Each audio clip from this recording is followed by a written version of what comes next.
Hello and welcome. In this tutorial, we're looking at the desktop version of the Mentally Healthy Workplace module.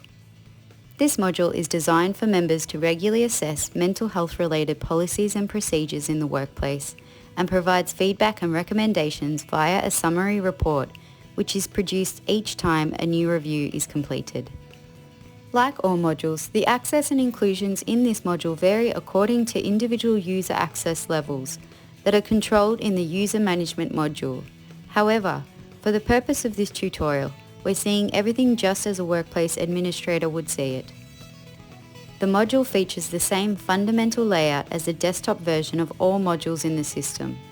To complete a new submission, select the Add a New Record button.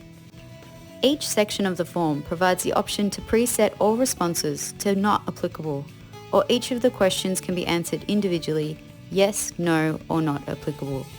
Each no response requires entry of comments, actions in the space provided, and when submitted, all no responses will generate a task for later action as required.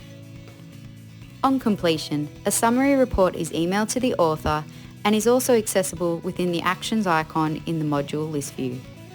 And that concludes this tutorial. For more information, please refer to the on-screen system help notes and tooltips. Thanks for watching.